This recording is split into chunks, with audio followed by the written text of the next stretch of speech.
무서운 이야기 채널에 오신 여러분 환영합니다. 오늘의 주제는 잔혹동화 엄지공주 편입니다. 마을의 끝자락 언덕 위 외딴 오두막에 한 여인이 홀로 살고 있었다. 여인은 전쟁통에 남편을 잃고 홀로 사는 미망인이었다. 그녀는 남편을 그리워했고 아이도 갖고 싶어 했지만 다른 남자와는 절대 잠자리를 가지지 않았다. 여인은 매일같이 신께 기도를 드렸다. 하나님, 저는 남편 말고 다른 남자와는 지낼 수 없습니다. 하지만 아이는 가지고 싶습니다. 부탁드리니 신께서 제게 아이를 보내주십시오. 언제나 아이를 소원하던 여인은 어느 날 집 앞에 핀 로벨리아 꽃을 보다가 이상하게 축 처진 꽃봉오리를 발견했다. 꽃가지를 들추자 줄기 한가운데 걸려 잠을 자고 있는 엄지보다 작은 소녀가 있었다. 여인이 신기한 기분에 손가락으로 건드리자 소녀가 잠에서 깼다. 소녀는 여인을 보고 놀라서 경계했다.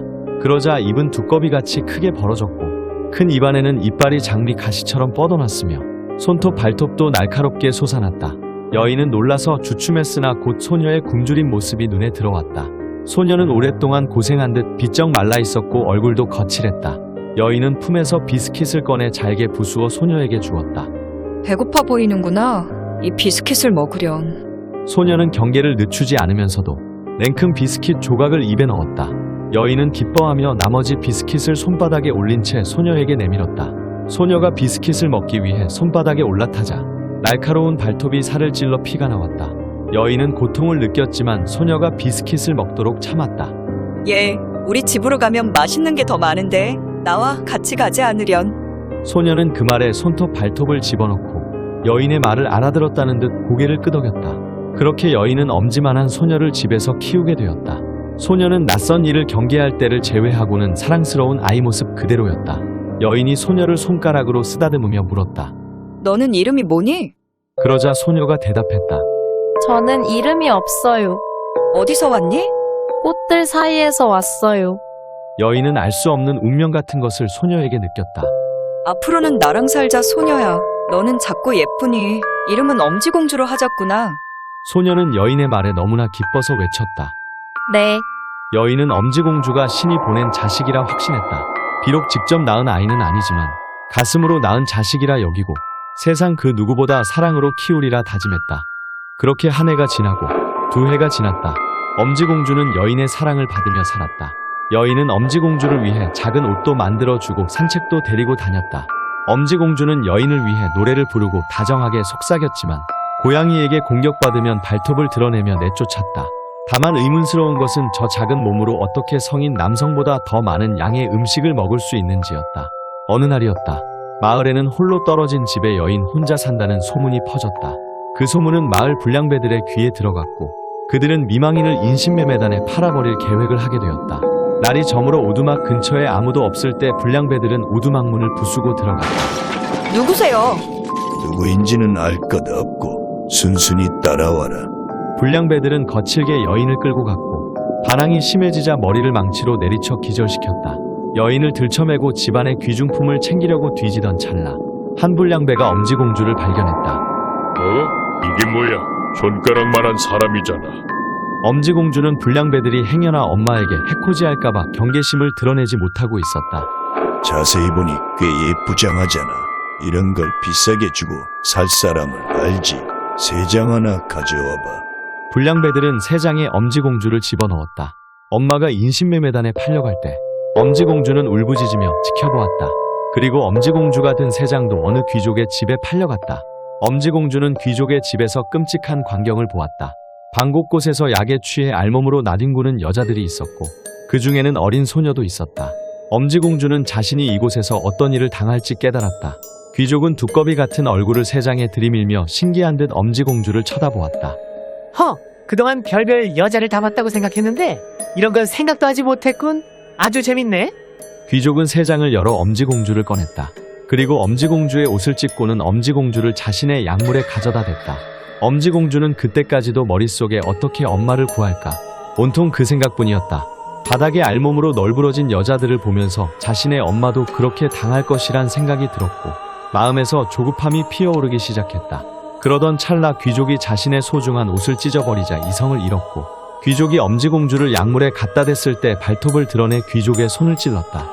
아야, 이 조그만 게 귀족이 그녀를 놓치자 순식간에 엄지공주는 귀족의 요도를 찢고 그 속에 파고들었다. 귀족은 순간 신경이 타오르는 고통을 느끼며 비명을 내질렀다. 엄지공주는 요도를 통해 고환에 도달하자 그 속을 파먹기 시작했다. 엄청난 고통에 귀족은 쓰러지면서 온몸을 뒤틀었다. 귀족은 속을 파먹히며 온몸의 구멍에서 피를 뿜었다. 엄청난 고통으로 비명조차 지르지 못했고 그의 곁을 지켜줄 사람은 아무도 없었다. 하인들은 자리를 비웠고 여자들은 약에 취해 제정신이 아니었다. 마침내 귀족이 숨을 거두자 엄지공주는 재빨리 그 집을 탈출했다. 하지만 엄지공주에게 세상은 너무나도 넓었다. 그렇게 한동안 풀숲을 헤쳐나가다가 갓 태어난 나비를 발견했다. 그래, 나비를 타고 가야겠다. 나비가 날기 위해 날개를 말리고 있을 때 재빨리 올라타 자신의 몸을 단단히 고정했다. 이윽고 나비가 날아오르자 더듬이를 붙잡고 왼쪽과 오른쪽으로 잡아당기며 방향을 조절했다.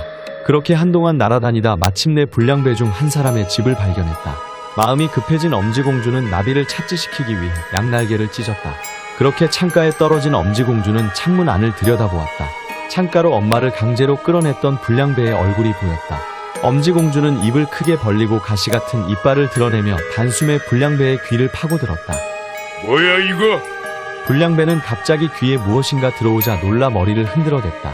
하지만 이미 귀 속 깊이 파고든 엄지공주는 빠지지 않았고 불량배는 엄지공주에게 머릿속에서부터 파먹혔다.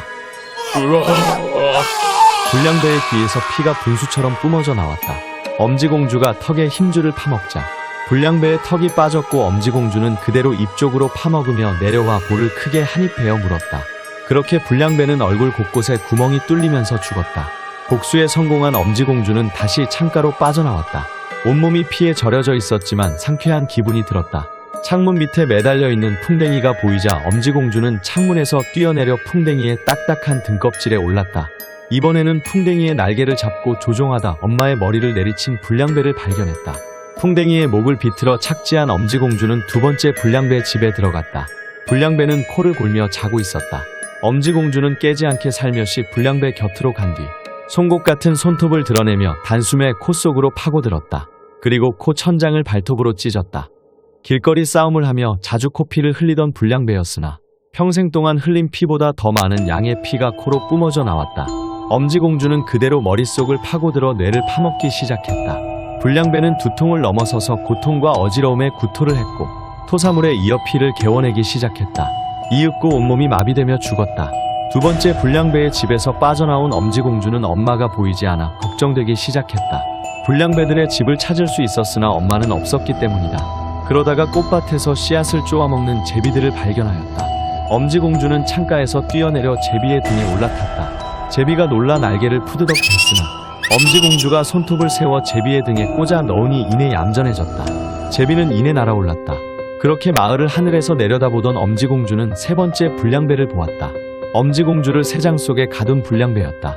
엄지공주는 제비의 날개 힘줄을 끊어 땅에 내려앉았다. 그러고는 세 번째 불량배의 집에 숨어들었다. 세 번째 불량배는 식사를 준비하고 있었다. 생선을 구워 접시에 올려놓고 빵을 자르던 중 엄지공주는 생선의 배를 가르고 그 속으로 들어갔다. 아무것도 모르는 불량배는 식사를 시작하고 생선을 들어 크게 한 입 베어 무는 순간 엄지공주가 손톱을 세워 목구멍으로 파고들었다. 불량배는 가시를 잘못 삼킨 줄 알고 고통을 참으며 일어나 밖으로 나갔다. 그러고는 여인을 넘겼던 인신매매굴로 찾아갔다. 도착하자 인신매매단 조직원은 불량배에게 화를 냈다. 이봐, 머리를 그렇게 세게 때려서 데리고 오면 어떡해? 바로 죽어버려서 일만 번거로워졌잖아. 불량배가 뭐라 말하려는 찰나 배에서 엄청난 고통이 느껴지기 시작했다. 엄지공주가 손톱을 크게 세워 불량배의 내장을 난도질하고 있었다. 배 속의 장기가 끊어지는 고통에 온몸을 뒤틀었다. 이봐, 왜 그래? 어디 아픈 거야? 불량배는 대답하기도 전에 피와 내장 조각을 개워내기 시작했다. 끔찍한 광경에 인신매매단 조직원은 공포로 질려 도망갔고 불량배가 죽자 엄지공주가 불량배의 속을 빠져나왔다. 엄마가 죽었다고? 믿을 수 없어. 엄지공주는 굴을 샅샅이 뒤졌으나 엄마를 발견하지 못했다. 한참을 찾던 엄지공주는 바쁘게 움직이는 쥐들을 발견했다. 그곳에 엄마가 있었다. 구덩이 속 산처럼 쌓여있는 시체더미 가장 위에 엄마의 시체가 있었다. 엄마, 엄지공주는 처음 느낀 강렬한 슬픔에 이윽고 분노와 아기가 엄지공주를 타고 흐르며 모든 손톱과 발톱과 이빨을 영원히 세우게 되었다. 엄마를 뺀 모든 인간은 나빠. 다 죽여버릴 거야. 전부 피를 뿜어댈 거야. 그날 인신매매단의 모든 인간은 의문의 사고로 피를 뿜으며 죽어갔다. 하지만 이미 아기의 화신이 된 엄지공주는 거기서 멈추지 않았다. 마을의 모든 사람이 이날부터 하나둘씩 알 수 없는 이유로 피를 뿜으며 죽어갔다.